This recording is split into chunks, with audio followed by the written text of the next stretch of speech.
Hi everyone, I'm Marc, and with my colleague Kat, we're glad to be here today to talk to you about our journey into the marvelous world of generative AI. Since we wouldn't have enough time to cover everything we've been exploring during that journey, we decided to focus on a specific text classification use case we had at Malt last year. First, a few words about Malt.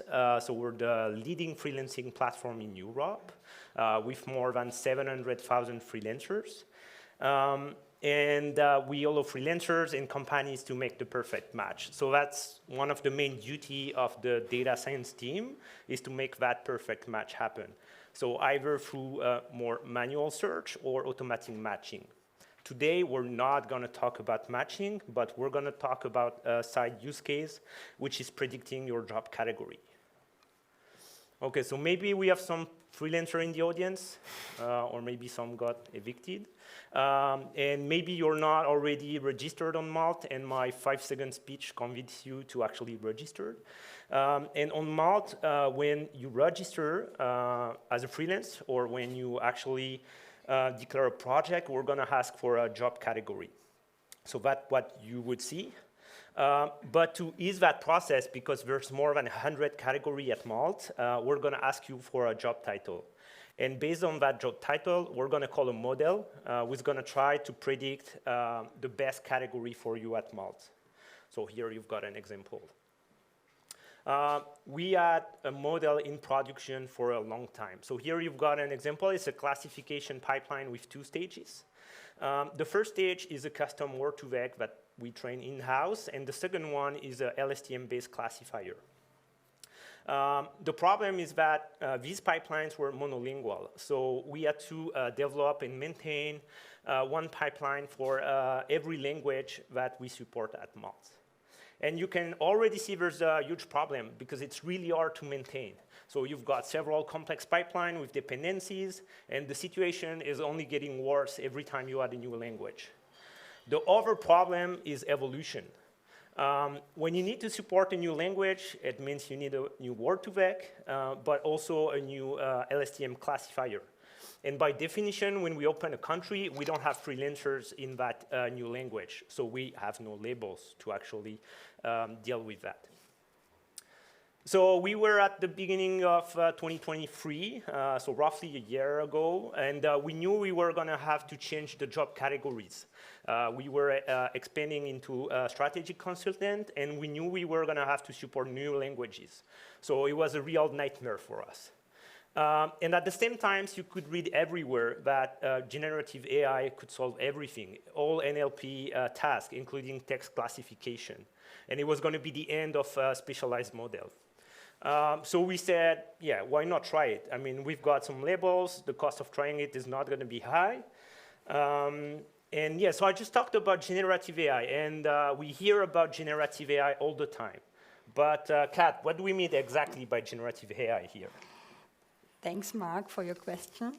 So when deep learning was in image processing at human level, there also have been attempts to adapt deep learning to text data with, for example, SCM. But first, with attention mechanism and evolving transformers in 2017, deep learning was actually suitable for NLP tasks.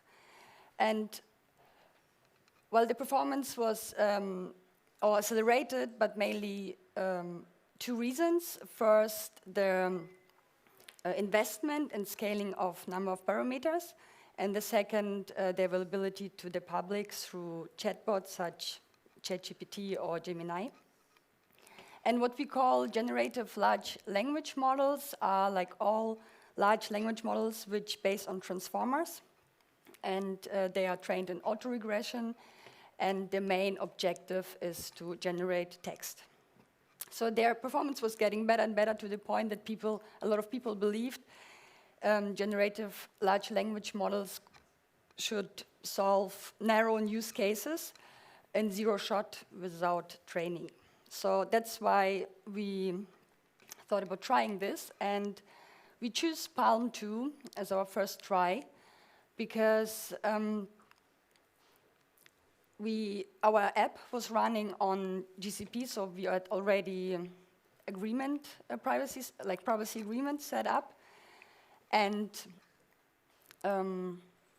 because it was able to handle multiple languages. In order to use GenAI for as a text classifier, we feed the model a prompt, as you can see here, and ask the model to assign the most probable category. And we also use keywords must, only, and strictly. And we evaluated our approach by choosing 10,000 profiles within multiple languages, and compared the selected category by the freelancer and the model predicted. So, as you can see here, we have a quite high drop in accuracy, in average accuracy. And the main reason is because LLMs are not designed for text classification. And the second, the generative LLMs hallucinate, of course, so we had to recover the output by post-processing step. And also, what else? While, the average accuracy, we have a huge drop, but still we saw in between the languages quite okayish results. Let's go back here. The 60% can also be translated into impact on the user experience. So it means 2 out of 10 freelancers need to adjust their category manually. And also the response time has, of course, an impact on the UX. So, and you see the difference is enormous. What else? We also evaluated the yearly costs. And as you can see, the prices are kind of similar, but we also need to be careful while comparing this because our legacy system is kind of a fixed cost because you pay for cluster, and Palm 2 is priced as a service, and you never know how this is going to change in the future.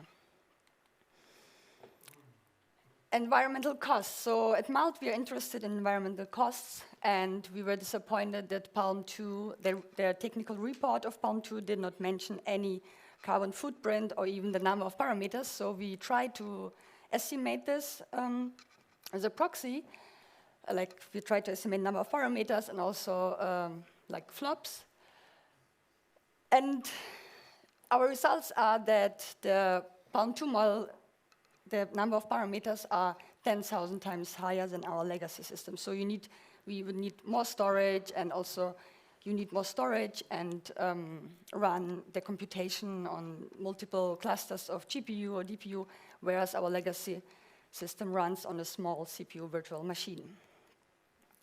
So to summarize the first results, we have some limitation, as you see.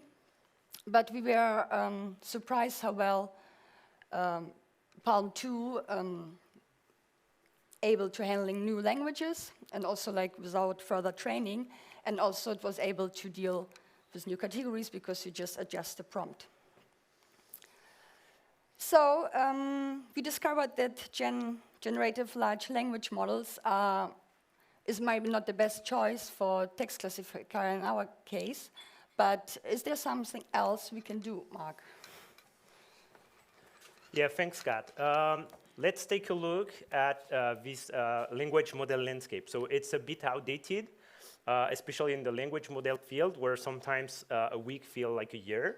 But the point is still valid. We can see that there's a wide range of architectures, and they are good or more or less good at several tasks. They have strengths and weaknesses.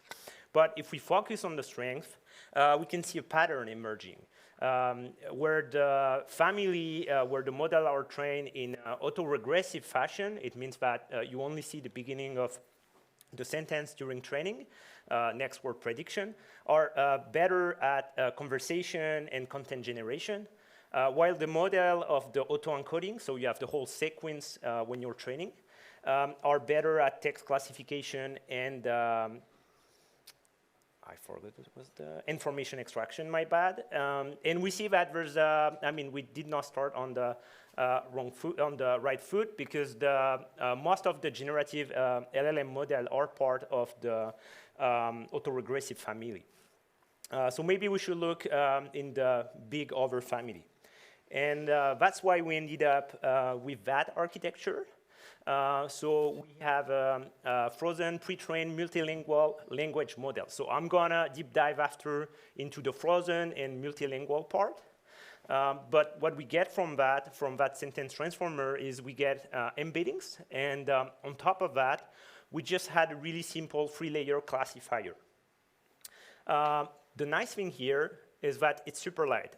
We only have 220,000 trainable parameters. And since the sentence transformer is frozen during the training, we can pre-compute the embedding at the beginning and reuse them during the epochs. So even though that model is a bit bigger than the legacy model that we had, we're still 1,000 times smaller than PaLM 2. So now let's talk about the multilingual aspect. So the latent space, basically where the embeddings lives, there's 2 properties that we're looking for. The first one is that we want the latent space to be organized.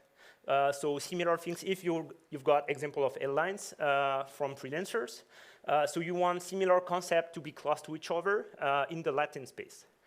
And the other thing that we're looking for, and that's the multilingual aspect, is that a given context in several languages should be roughly at the same space, in the same location in the latent space. But beware, because not all latent space are like that. If you don't have explicitly something in your training task to actually have this property, there's no reason and no guarantee that you will end up with that. In our case, we're fine, saved, because the sentence transformer that we use was explicitly trained on similarity. So that means that we're going to have that nice layout of our concept. And the thing that happened is the language were aligned. So explicitly during training, the embeddings in different languages are aligned. So that's the reason why in the previous step I said that we're freezing the sentence transformer is because we don't want to lose that alignment. If we were to release these parameters during training, we would screw up that. So language alignment, it's great because you can deal with people mixing languages. That happens a lot at Malt. But it's also great because you can do training with only one language. So here it's French, for example. What you see is the latent space. And the line is basically the classifier, and we're asking him to split the space for the different job category. And by doing that, you would get actually decent performance, of course, in French, but also in the other languages. And the reason is just because of that language alignment. You can see that it's not perfect. Of course, English and Spanish here, the scores are lower. The main reason is that since we didn't have labels at training, some sort of the micro-boundary, so here you've got an example with diseñador gráfico, which has not been categorized well. But what we can do when we can is like add even more data. And oh, no surprise, if you do that, of course, you improve the performance, the accuracy in the languages where you add the labels, but we also improve French here. So probably due to a regularization effect. If we step back and look at the result overall, what we can see is that the new model is actually on par with the legacy one for languages where we have a lot of data. And if we look at languages where we have fewer data, it's actually better. And again, this is thanks to the backbone that has that language alignment. Now, response time. So it's not, I mean, hard. We're 1,000 or 100 times faster, sorry, it's like, than Prompt 2, but we're even 3 times faster than the legacy model. But as Kat said earlier, at Malt, we like to make sure that we don't use more resources than needed. And after all, we're just talking about like a really simple classification use case. And I'm just wondering if we could go faster and use less resources, Kat. Nice question. So there are a bunch of inference runtimes out there which aims to optimize the inference time and also to use less resources. So they are all written in high-performance programming languages such as C or C++, but they also offer API for other languages such as Python. And so there are a lot of optimization techniques they use, and we will cover now 2 of them. And you also need to know that each of the inference runtime requires its own format of the model and also target different hardware architectures. So first of all, there's graph optimization, because deep learning are commonly abstracted as a computational graphs. And that's why you can optimize them. There are basic graphic optimization, which goes from basic, like redundant node elimination, or to more complex one, like node fusion, as you can see here. You go from 2 layers, you merge them into 1. And there are also extended graph optimizations, which are specific to hardware and or the neural network. The second optimization techniques is quantization, where you basically convert the floating point representation into a lower precision, typically 8-bit integer. And by doing that, you quantize the training parameter of your model. And the quantization is not just a dumb mapping, so because the parameters follows a normal distribution, and what you do is you clip off the tails and then just quantize the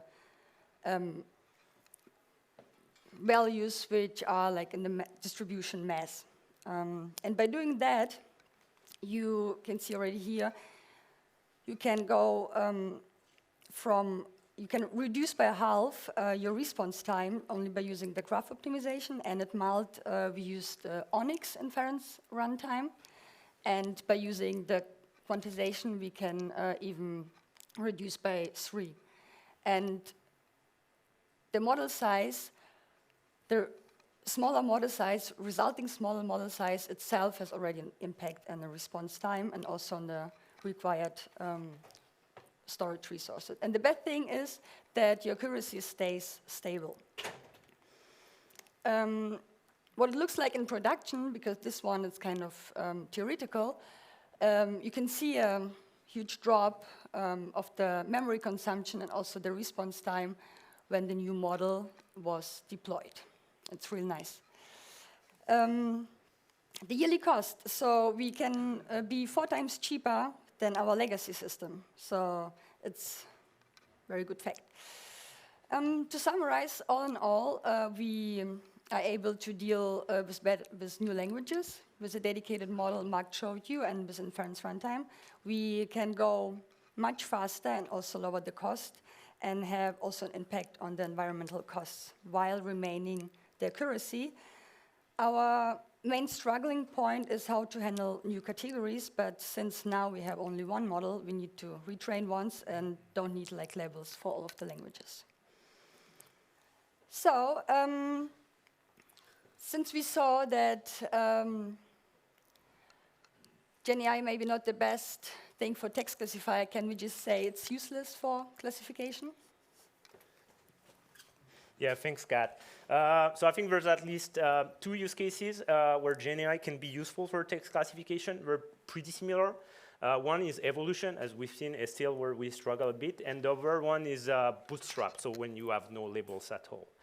So here we're back on the same example, and let's say we want to add a new job category, surprise, prompt engineer. I'm not sure that's a job, but let's say it's a job. And what we're going to do is we're going to ask a generative LLM to generate data points for us, and we're going to train a new model on that. The nice thing, as Kat said, when we do that, in our case, we only need to generate labels for English, because it's usually where LLM are the strongest, and thanks to the language alignment, we're going to be okay-ish in the other languages. Yeah, so depending on the performance on the generative LLM, the zero-shot performance, you can either use the labels as is, or you can manually curate them, which is what we did, or even use a tool like Prodigy, if we want to name like a local solution. And at some point, you can start to add like real data points. And even further, at some point, you can even remove all the generated data. And you end up back to the original situation. Just by doing that like hybrid approach, we kind of have a best of both worlds. And the only thing that we did not manage here is actually to improve the accuracy of the legacy model. But they were already pretty good. So we're pretty happy in the end. Just to conclude, that's a recap of our journey. And what we can say is that, at least for now, so that might change in the future, but in industrial settings where there's not just like the accuracy, but like other factors such as cost or like the environmental footprint, generative AI is not a good solution, or probably not a good solution, but it can still be a valid solution to generate training data when you don't have some. And thanks, that's all.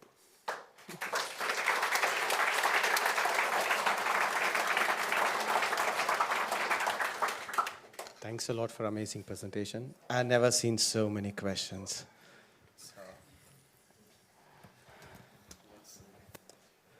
I'm very sorry. I don't think we can take all of these questions. There are more than 16. So I'm trying to cover as much as possible. So if you please, whoever have asked the questions, if your question don't feature it, I am not moderating it. We don't have the time to take them. So you can take back. So the first one, how did you estimate or measure the environmental impact? Okay. So basically, if you look at the technical report of Palm 2, like they don't give the parameter count. They just say that it was lower than Palm 1, which was 500 billions. And there's a leaked document at some point. So it's not guaranteed, but say that Palm 2 was actually 400,000. And that's the estimate we used to actually have that diagram where we say it's 10,000 bigger. And yeah, while having the numbers of parameters, you already know how many operations you need to take, and then you just calculate this by, there's equation with number of cores and stuff like that. Yeah, it's a good proxy for like how much electricity, how much water you're going to use in the end. Which transformer structure you used for your embedding? BERT, Robert? So it's so it was like, sorry, I can go back. Yeah, it's a SentenceBERT. So a SentenceBERT is basically a BERT model, but there's been a pooling operation on top of that, and that pooling operation is trained on similarity. So it works well on sentence, and for our use case, the latent space is way better than just taking a BERT. How accurate does the language model work with non-Latin character languages like Mandarin, Japanese? We did not check. So as I said, we're the leading marketplace in Europe. Again, like a bit of a ad. So we only have languages in Europe. So we don't have, right now, I would say, like uncommon character set. And so we did not test it. Was your first attempt with a 16% drop with a zero-shot approach, or have you also used some prompt engineering techniques? Yeah. Yeah, I mean, that's like the best thing we did. Like, I mean, we did not deep dive. We actually tried to recover also some of the label because sometimes the generated class is not actually one of the class we asked the prompt. So we have a lot of mechanism, and that's like, I'm not even sure the one we showed is actually the version of with the best scores, but actually the scores that we show is like the last iteration with the best result we could get. Have you tried to use LLM simply as a translator? You could translate, use your legacy classifier, and then with the output category, translate it back. Okay, so actually 2 years ago, I mean, not for that, but for matching, it's something we tried.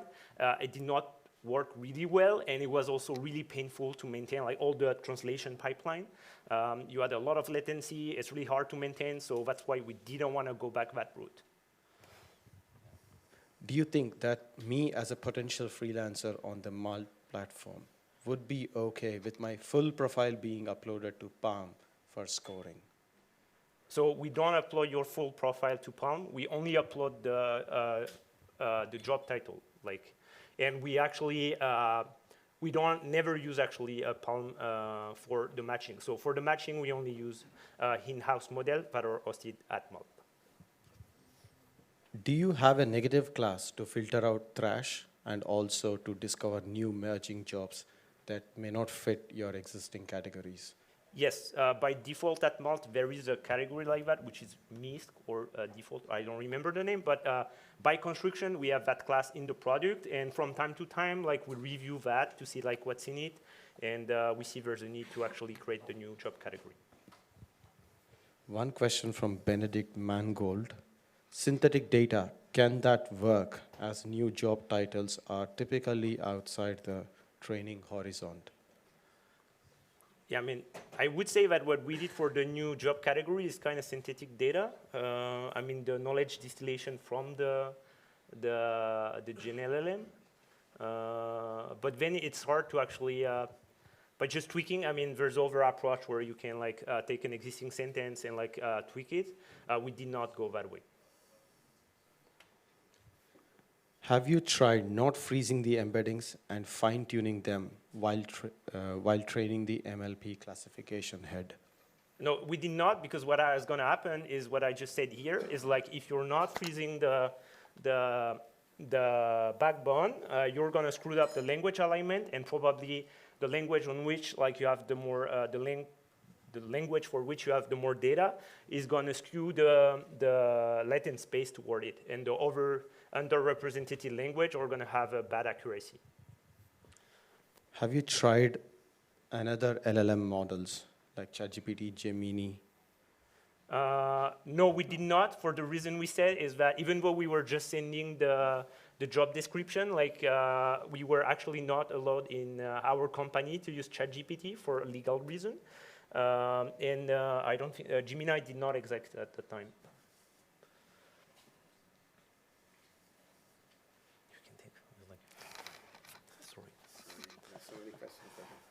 Trying to be fast. What do you mean by accuracy? Yeah, I did not. I went really fast over it. Sorry. So here, so it's one of the funnel. So here you've got 5 results, but we've got another funnel at Malt when you create a project, and we only displayed the top 3 results. And we look at the accuracy at 3. It means that in the top 3 results that I'm showing here is the right category that is going to be picked by the freelancer in that set. Does that make sense?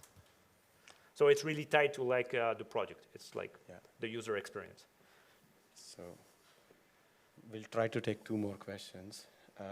Have you compared your own sentence transformer against multilingual embedding models like ADA from OpenAI? I don't want to say something stupid, but I think that ADA, is it an auto? I'm not sure. Is it? I don't remember if it's an autoregressive or auto-encoding one. Most of the autoregressive languages, and I don't want to say something stupid, but I think they don't have any language alignment. They can be multilingual, but I don't think like most of them, they had the constraint to have the language alignment, so you wouldn't be able to do that kind of trick. And plus, you would be back with like using a really huge model on which you have no control. why not just align the word-to-vec embeddings in a common space? This is a very good question. Yes. So the reason we gave up on word2vec is actually there's an over limitation. So word2vec is not context dependent. There's no attention mechanism. And we did some trials. We actually have an international word2vec. But yeah, it was not on par with the transformer version with the sentence transformer. I want to take the last question on fairness. Is the model fair, meaning its accuracy on less represented job titles is not much worse than more represented ones? Okay. I mean, we didn't have time to go over it, but when we do the evaluation, actually, we do the evaluation by job category. And yeah, we did not downgrade the experience on the lower represented category.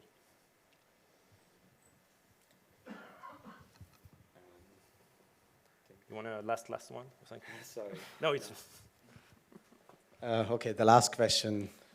What frozen transformer did you use? I think it will be short, so. Yeah, I mean, as I said, it's a sentence transformer. I don't, is it like, I want to say all net? E5. No, the E5 is for the matching. For that one, we don't use E5. Yeah, I'm sorry, I don't remember the exact, but it's a sentence transformer, which is multilingual, I think on like 15 languages. Maybe? Which one? Language agnostic word sentence embeddings? No, I think it's all MNet, multilingual, something. I think that's a good point for conversation for coffee. So that brings me to end this session. Thank you all. And I would like to applaud.